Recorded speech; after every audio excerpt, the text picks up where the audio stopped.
Richard Morrow's mansion, perched on a lonely hilltop and veiled in morning fog, no longer resembled a home.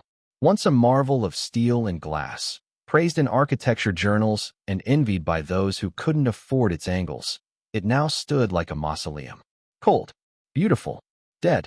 At 5:47 a.m., three things stirred within it. A child upstairs refused to eat. A maid downstairs watched everything. And a sister-in-law kept returning with soup that smelled like secrets. Richard, 45, sat alone in his study, shoulders hunched beneath a cashmere robe, staring at architectural sketches he no longer had the will to finish. His eyes, sunken and red, flicked past a blinking notification on his phone. Emily's heart rate elevated again. Upstairs, his 5-year-old daughter lay curled in bed, thin as a question mark. She hadn't eaten in 3 days. Down the hall, a housekeeper whispered prayers under her breath. The kitchen smelled faintly of ginger and lavender tea. Margaret had been there again. Claire's sister. Soft voice. Polished shoes. Overbearing smiles. Richard appreciated her concern, or tried to. Since Claire's death, the house had become a stage of silent grief, and Margaret had made herself an essential prop. She came with jars of restorative broth, teas to soothe sleep, vitamins from Swiss Labs. She said she cared, but when she entered the room, Emily's tiny hands clenched. The girl turned her head away. Always. Richard noticed. But noticing wasn't the same as believing. Not when you're tired. Not when you're grieving. Not when you're afraid of facing a new truth after losing the old one. He tried therapists, pediatricians, private clinics, holistic shamans. None of them helped. Emily was a ghost inside her own body, and Richard, a man who had once redrawn skylines, couldn't draw a single line back to his daughter. Then came Helena Ruiz. She arrived one misty morning with a faded suitcase and downcast eyes. 30 years old, plain-faced, and utterly forgettable to anyone not paying attention. Richard almost canceled the interview, but something in Helena's stillness struck him. Not resignation, not submission, something else. Composure, maybe. A survivor's silence. He hired her on the spot. Her first day was unremarkable, until it wasn't. While the housekeeper Swaley showed her where cleaning supplies were kept, they heard a faint cry upstairs. Not a tantrum, something softer, like the sound of someone giving up. Helena didn't ask permission. She simply walked toward the sound. She found Emily curled on her bed, clutching a battered teddy bear. Her lips were cracked, her eyes swollen. The child looked up and blinked, as if unsure whether the visitor was real. Helena said nothing. She knelt beside the bed, unpacked a few towels, and began folding. Slowly, quietly. "I'm Helena," she said, eyes still on the towel. "I came to help keep the house clean." No response. "When I was your age, I had a bear too. I called him Courage. He had one eye, and I thought he could see the future with it." Emily blinked again. "What's your bear's name?" Helena asked gently. A pause. Then a whisper. "Brownie, because his nose is pink." Helena smiled. "That's a perfect name." It was the first word the child had spoken in days. By the third day, Emily followed Helena into the kitchen. "I'm hungry," she said. The room froze. Helena didn't blink. She simply nodded and made toast, cutting it into perfect triangles. Emily ate too. From that moment, something shifted. Meals became possible again, but only if Helena was there. Not even Richard could coax her to eat without the new maid nearby. Richard began to take notice. Not just of Emily's appetite, but of the small things. Her laughter, her sleep returning, her coloring books no longer untouched, and of Margaret's frown, growing deeper with every triangle of toast consumed. Helena never asked questions. She didn't pry. She folded laundry beside Emily without comment. She cleaned Richard's office in silence. But she noticed things. The vial behind the spice rack. The garden bed where scraps of uneaten soup had been poured. The specific jars Margaret insisted on bringing. And most of all, Emily's face, every time Margaret approached with food. One night, Helena stood by the bedroom door, watching as Margaret tried to coax Emily into drinking a mug of chamomile tea. "Just a sip, sweetheart. It will help you sleep." Emily's eyes widened. She shook her head. Helena stepped forward. "Perhaps you should drink it first," she said softly, "so Emily sees it's safe." Margaret's smile froze. "I've already had some," she replied smoothly. "Too much, and I'll be up all night." That night, Emily clung to Helena and whispered, "Please don't let her feed me." Richard couldn't ignore it anymore. When their dog, Max, vomited violently after licking leftovers from Margaret's soup, Helena acted. She collected samples. She started a notebook.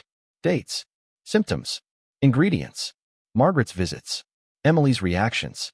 Then fate delivered the final piece. In Claire's old drawer, Helena found a journal. Handwritten. Nervous script. "I feel dizzy again. Margaret cooked. I want to believe she cares, but her eyes scare me." That evening, Helena placed the notebook and Claire's journal on Richard's desk. She said only, "Please read." He did, line by trembling line. And when Margaret walked in through the front door, carrying her usual box of cookies, Richard finally looked up with something sharp in his eyes. Margaret stepped into the hallway, her heels tapping softly against the marble. She was smiling, always smiling, but the smile didn't reach her eyes. Her gaze flicked from Helena to Richard, then to the open notebook on the desk. Claire's handwriting was visible even from a distance. "What's going on?" she asked, her tone light, almost amused. Richard didn't answer immediately. He rose slowly from the chair, holding Claire's journal in one hand. His face, once hollowed by grief, now showed something different, awareness. "Did Claire ever tell you she kept a journal?" he asked quietly. Margaret tilted her head, her voice unwavering. "Claire? She wrote poetry sometimes. Nothing serious." Richard opened the notebook and turned it to a specific page. The ink was faded but legible. "I feel dizzy. Margaret cooked." He read the line aloud, then looked up. "And again here. After every meal she prepares, I feel weaker."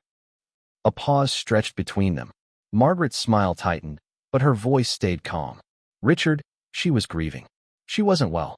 People say all kinds of things in pain." Helena stepped forward, her tone firm. "Max was poisoned.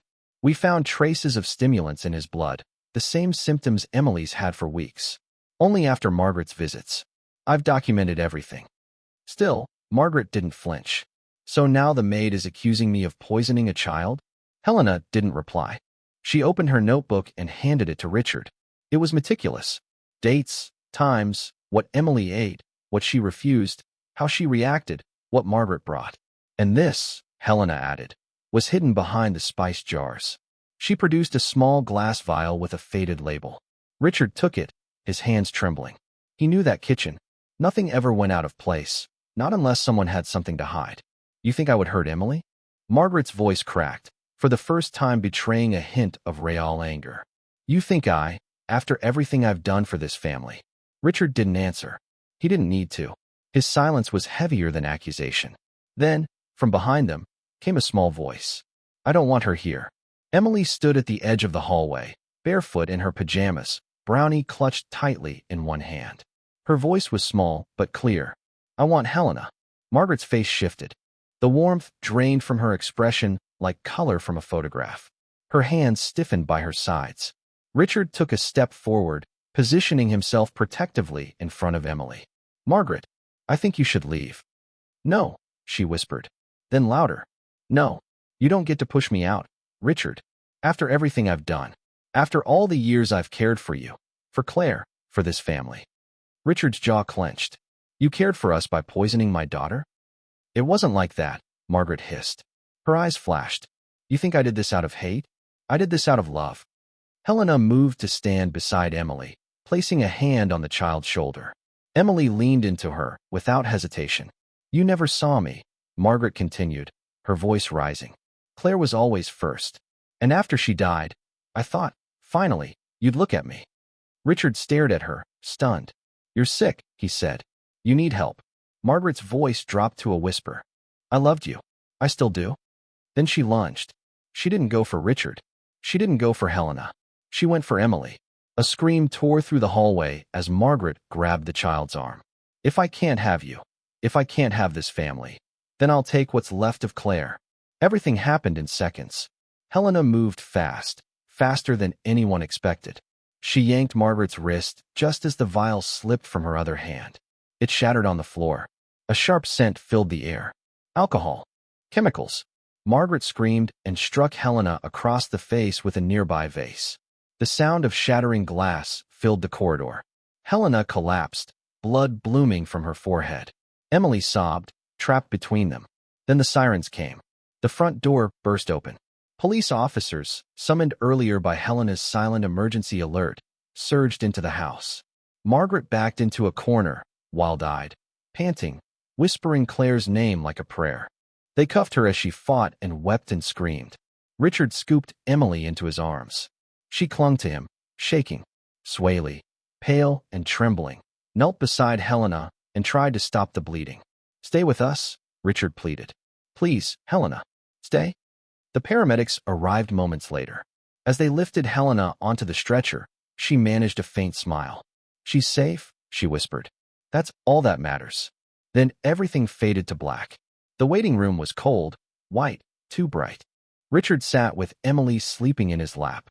His phone buzzed again and again with headlines, missed calls, frantic texts. None of it mattered. Across from him, the doctor finally emerged. "She'll recover," she said gently. "The cut required stitches, but there's no permanent damage. She'll need rest and monitoring." Relief crashed into Richard like a wave. He stood, trembling. "When can I see her?" "Soon. She's still sedated." He nodded, unable to speak. Emily stirred in his arms. "Daddy, Helena's okay?" He kissed her forehead. "She's okay." When Helena woke, days later, the first thing she saw was Emily curled beside her on the hospital bed. The second was Richard, holding flowers that were clearly too expensive and badly arranged. "You're terrible at floristry," she said hoarsely. He smiled. "I'm better at hiring people than making bouquets." Helena tried to sit up. Emily clung to her tighter. "I was scared," the girl whispered. "I know," Helena said softly, stroking her hair. "But we're safe now." "You're safe." Richard sat beside the bed, his voice low. "I owe you everything." "No," Helena replied. "You don't owe me anything. I just listened. No one else did." In the weeks that followed, the house began to change. The air felt different, lighter. The windows stayed open longer. Emily smiled more, and Brownie was washed and patched. Meals became sacred, simple, shared. Richard stepped away from work. Slowly, deliberately, he made breakfast, took Emily to the park, sat beside Helena when she read. The silence that had once haunted the mansion was filled now with small sounds. Laughter, stories, the clatter of toast on plates. One evening, as the sun dipped low over the hills, Richard found Helena in the garden. She was barefoot in the grass, watering plants that had nearly died under Margaret's shadow. "You saved her," he said. "No," Helena replied. "She saved herself. I just gave her time." He stood beside her, unsure what to say. "I want you to stay, not as a maid, as part of this family." Helena looked at him, not startled, not emotional, just quiet. "I've lost people before," she said, "and I never thought I'd find anyone again." Richard nodded. "Neither did I." Emily called from the porch. "Dinner." They walked back together. 3 silhouettes against the dying light. A man, a woman, and a girl with a pink-nosed teddy bear. In the aftermath of Margaret's arrest, the mansion began to breathe again. There was no announcement, no grand declaration. The change was quiet, like lifting a weight and realizing only afterward how heavy it had been. The curtains that once remained drawn were opened every morning. The marble floors no longer echoed with tension. And in the kitchen, where meals used to be feared, Emily now giggled while helping Helena spread butter on toast. Richard watched it all from a distance at first. Guilt made him cautious. He had let too much go unnoticed. And now that the fog had lifted, he saw just how fragile everything had been. But healing, like architecture, begins with foundation. So he started where he could. He showed up. At breakfast. At bedtime. In between. He picked up his daughter from school himself. He learned how she liked her toast triangles arranged, clockwise, never stacked. He read her stories, even the same one 5 nights in a row. He learned to listen, not to solve. Helena didn't step in. She stepped beside.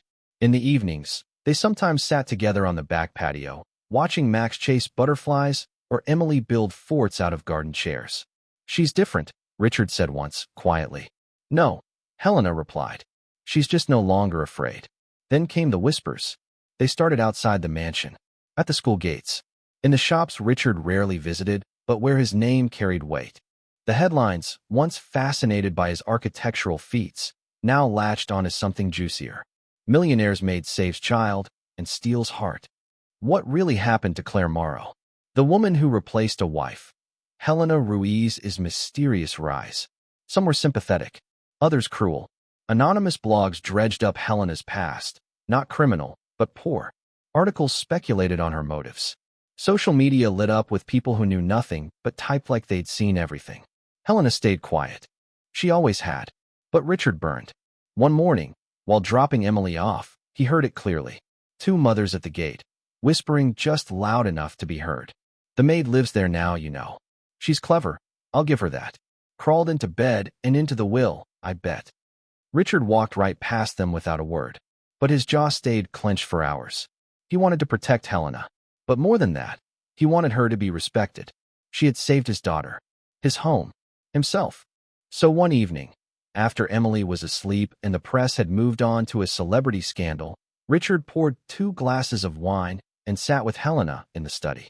I want to ask you something, he said. Helena raised an eyebrow. I know this isn't how fairy tales go, but I'm not asking for one. I'm asking for a life. For mornings. For burnt toast and rainy Mondays and building something honest. Will you stay with me? Helena didn't answer right away. She looked at the man across from her. Not the millionaire, not the public figure. The father. The man who now listened more than he spoke.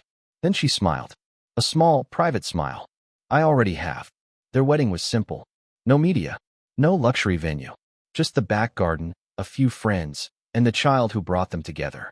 Emily wore a crown of wildflowers and scattered petals as she walked ahead of them. Max barked once, solemnly, as if approving the match. Helena wore a plain, ivory dress. Richard a tailored blue suit.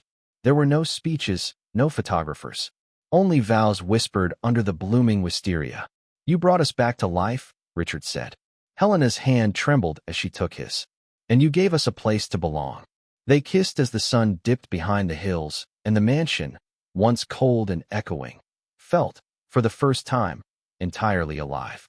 Elsewhere, behind bars, Margaret was not quiet. Though convicted and sentenced, her presence lingered like smoke. She wrote letters, dozens of them, to reporters, to distant relatives, to anyone willing to question the official story. She claimed Helena was a manipulator, that she had poisoned Emily slowly to win Richard's trust, that Claire's diary had been forged, that Margaret had been framed by a clever, scheming servant. Most people dismissed her claims as the rantings of a disgraced woman. But some listened. One tabloid ran the story. Then another. Soon, Helena's face was back on screens, painted as either savior or seductress, depending on the narrative. Richard held a press conference. He stood beside Helena, hand in hers, and said plainly, My wife Claire was not murdered by some imaginary plot.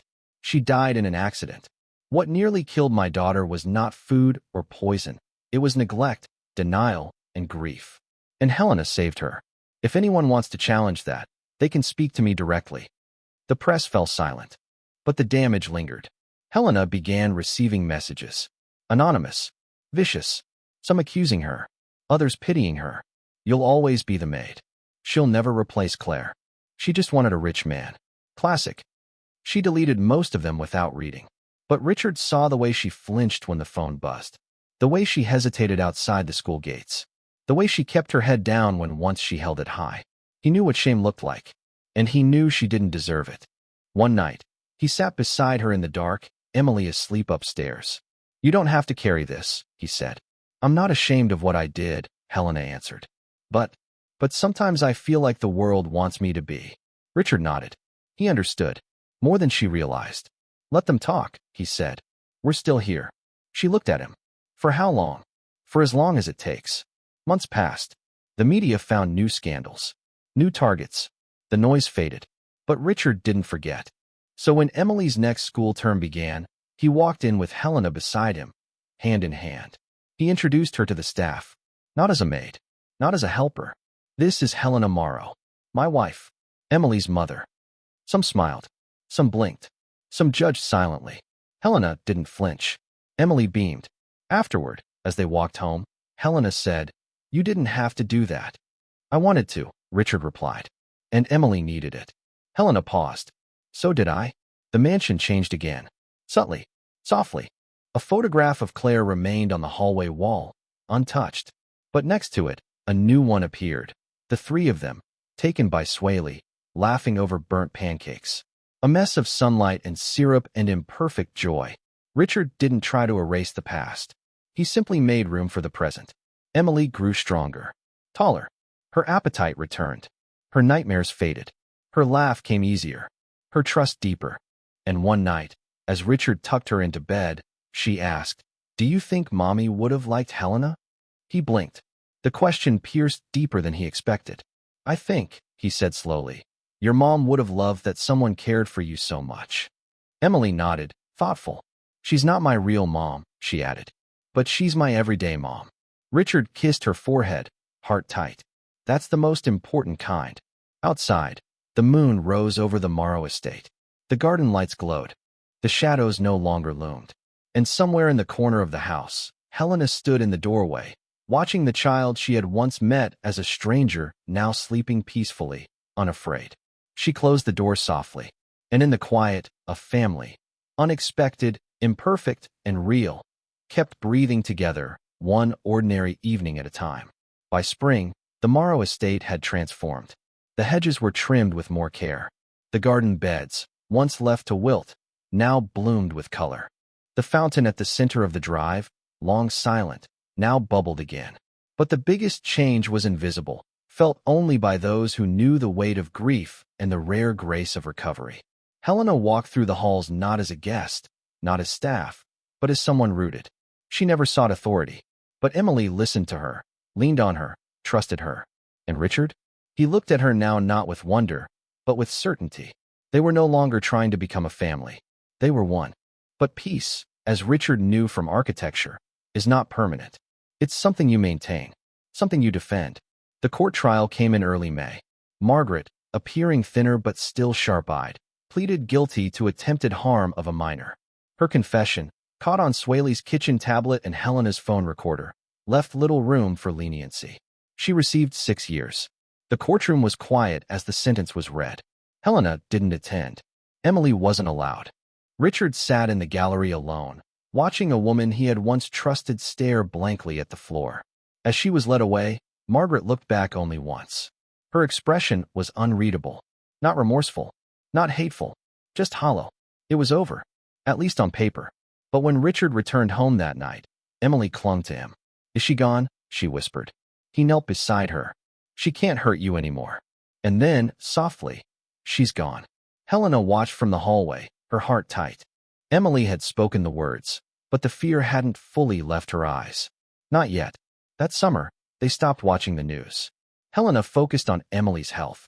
She cooked simple meals, helped her explore the garden, taught her to bake banana bread. Richard returned to work, slowly. Only a few clients, only the ones that mattered. Their days found rhythm again. But not everyone let go. Margaret, from her prison cell, began writing again. Not to the press, not to strangers, but to Richard. The first letter arrived in late June. Handwritten, sealed neatly. No threats, no accusations, just words. "You'll never understand why I did what I did. But I never meant to hurt Emily. I just wanted to be seen. I wanted to matter. Tell her I'm sorry. Tell her I couldn't help it." Richard didn't respond. The second letter came a month later. "Does she talk about me? Does she miss me? Did she ask if I'm okay?" He burned that one. The third arrived with no return address.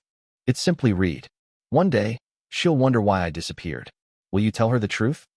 Richard placed that letter in a locked drawer. Helena never asked what was in it. But she knew something had shifted again. On Emily's 6th birthday, the house bloomed. Friends from school came, laughing and chasing balloons across the garden. There was cake, music, a magician who wasn't very good but had a kind smile.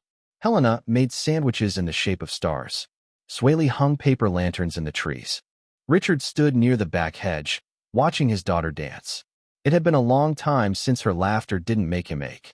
As the sun set, Emily ran toward Helena, her cheeks flushed. This was the best birthday ever. Helena crouched. "Want to know a secret?" Emily nodded. "You gave us the best gift too." Emily grinned. "Me?" "Yes," Helena said. "You." That night, as the guests trickled out and Max lay snoring near the door, Richard poured wine and sat beside Helena on the patio. "She's healing," he said. "You both are." He looked out toward the stars. I spent so long designing spaces for other people, but I never knew what a home needed. Helena sipped quietly. What does it need? He smiled faintly. You. They married again. Not in ceremony, but in living. Helena helped Emily with school projects. Richard helped clean up burnt dinners. They disagreed, sometimes sharply, but always gently. They were not perfect, but they were real. Swaley took a vacation for the first time in 10 years. When she returned, she brought back a small ceramic angel for Emily and a bottle of local wine for Richard. For good dreams, she said. Helena placed the angel on the bookshelf beside Claire's photo. No one moved it, ever. But memory has a strange way of sneaking back in. By the end of the year, Helena started receiving emails again. Some kind, others not. The internet never forgets, only waits. One evening, while sorting through Emily's old school drawings, Helena found a printout slipped under a pile of papers. It was a tabloid article, old, yellowing. Maid turned mistress. How Helena took over the Morrow legacy. Her name bold. Her smile twisted by the lens. She knew Emily hadn't placed it there, and she knew Richard wouldn't have let it stay in the house, which meant someone else had brought it in. That night, she double-checked the locks. And the next day, the school called. Emily had received an anonymous package. It contained nothing but a teddy bear, identical to Brownie, but with a missing eye and a note inside its stuffing. You'll never really be safe. Richard drove to the school in under 8 minutes. The package was already with the police. The school was reviewing cameras. No one had seen who left it. But Helena knew. Margaret was behind bars. But fear, she realized, doesn't need hands to reach someone. It only needs doubt. And for a flicker of a moment, that doubt re-entered their home. Richard didn't speak of the package that night. Instead, he tucked Emily in, double-checked the windows, and sat in the hallway long after she slept. Helena joined him in silence. I thought it was over, he finally whispered. It never is, she replied. And then, without drama, without pain, he took her hand and said, let's do something. What? Let's tell our story before someone else does. They began quietly. Helena spoke at a local women's group. Richard gave an interview to a parenting magazine. They didn't paint themselves as saints. They didn't pretend to have triumphed over tragedy. They simply told the truth. And to their surprise, people listened. Not to gossip, not to twist, but to understand. Other parents reached out. Other children who had lived through manipulation. Other families rebuilt after destruction. Their story, strange as it was, gave others permission to breathe. A publisher approached. Then a documentary producer. Richard declined both. This isn't content, he said. It's our life. Instead, he and Helena helped fund a local center for at-risk children. They called it the Claire House. A tribute, not a shadow. Inside, on the wall of the entryway, hung a quote.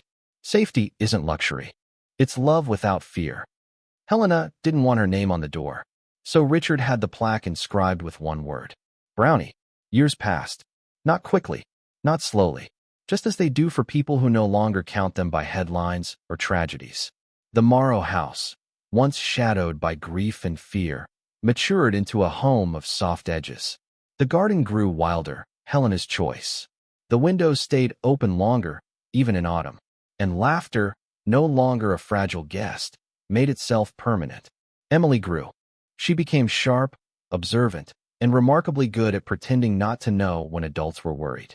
She kept Brownie, always. Even when the pink on his nose faded to beige and one ear came loose. She said he remembers things the rest of them forget. Helena returned to study part-time. Social work, then family trauma specialization. Not to change careers, just to understand. Richard resumed designing. Less frequently, more intentionally. He focused on places with meaning, children's shelters, libraries, recovery centers. He stopped caring about awards. He started caring about light, warmth, acoustics, and safety. It turned out those were harder to design than galleries and hotels. One winter evening, they received a call from the prison warden. Margaret had died. No next of kin. No funeral arrangements. Nothing in her cell but a torn photo of Claire and a diary no one could decipher. The official cause was heart failure. The unofficial cause, Helena said quietly, was emptiness. They didn't tell Emily. Not yet. Instead, Richard took the box sent by the prison, a small cardboard thing containing Margaret's few possessions, and burned it in the garden. Helena said nothing. Only later, when the flames had died, did she ask, "Do you think she ever really loved Claire?" Richard looked at the ashes. "I think she only knew how to need, not love." Time, by then, had made them quiet with each other. Not distant, just practiced. Their conversations didn't need full sentences. They knew what bad dreams looked like in each other, what silence meant, what breathing patterns gave away too much. They also knew when to make tea, when to say nothing, when to play music instead of speaking. It wasn't a storybook kind of love, but it was deep, daily, durable. One evening, Emily returned from school, now 11 and bold enough to knock on her father's study door without hesitation. "Can I ask something?" Richard looked up. "Of course. Do you remember the day everything changed?" He paused. "Which day?" She shrugged. "The day Helena came, or the day we stopped being scared." He nodded. "I remember both." Was it hard to believe her? Richard leaned back. "It was harder to believe myself, that I'd let it go on that long, that I hadn't seen." Emily was quiet a moment. "But you did fix it." "No," he corrected gently. "We survived it." She nodded slowly, then added, "I don't think you get to fix things like that. You just grow around them." He blinked. "Where did you hear that?" "Helena says it. When people ask about Claire." Richard smiled. "She's right." And Emily, without warning, hugged him. Not because of anything dramatic, just because that's how life feels when you're not afraid anymore. By Emily's 12th birthday, Claire's name was no longer a ghost. It was a fact, a memory, a presence. They spoke of her openly. Richard kept a few of her letters in a box. Emily wore a bracelet that once belonged to her. Helena didn't erase Claire. She folded her into the narrative, quietly, without threat. "I never met her," Helena said once, "but I meet her every day in you too." It was the highest form of grace. Eventually, Helena was asked to speak publicly again, this time not about survival, but about patterns, about warning signs, about the quiet ways abuse can hide in warmth and family photos. She didn't dramatize. She didn't embellish. She told the story plainly. How a maid became a guardian. How a father learned to listen. How a child refused to swallow fear, even when she had no words for it. Afterward, people came up quietly. Survivors. Social workers. One woman handed her a folded photo and said, "He's safe now, because of people like you." Helena kept that photo on her desk. A reminder of why stories matter when told, not sold. Richard retired early. Not because he had to, because he wanted to be present for everything else. He taught part-time at the university, guest lectures, student critiques. He always started with the same line. Architecture isn't about buildings. It's about who sleeps safely inside. His students called him the still architect, not because he didn't move, but because he never rushed. He once told Helena, "You taught me the most important thing in design." "What's that?" "Gentleness." They grew older. Max passed peacefully in his sleep. Emily cried for 2 days. Richard buried him under the oak tree where Brownie was once rescued from a storm. They planted lavender above him. Emily got a second dog. Smaller, loud, terrible at fetch. She named him Ginger, after Helena's tea. At 16, Emily started volunteering at Clare House. She never introduced herself by surname, just as M, but the kids there knew anyway. Knew that this was the girl the stories were written about. She didn't correct them. She simply said, "I'm here to listen." The last letter came 5 years after Margaret's death. No return address. No stamp. Just placed in their mailbox one morning, folded twice. "I hope you sleep well." Helena showed it to Richard, then burned it without discussion. They didn't need closure. They had a garden, a daughter, peace. That was enough. On the 20-year anniversary of Claire's death, they held a small dinner. Not to mourn, to remember. Helena lit a candle. Richard read a passage from Claire's favorite book. Emily, now grown, shared a drawing she'd made. 3 figures beneath a tree, holding hands. "This is us," she said. "But she's still there." They nodded. Then they ate, talked, laughed. There were no ghosts in the house that night. Only memory. And memory, when treated gently, can become light instead of shadow. In the end, the Maros weren't famous. No biographies. No films. No foundations in their names. They were known only by those who needed them. A few kids at Clare House, some architecture students, and one girl who remembered what courage looked like when it knelt on a kitchen floor folding towels beside a broken child. Their legacy wasn't written in headlines. It lived in how they stayed, in how they listened, in how they rebuilt, one quiet evening at a time.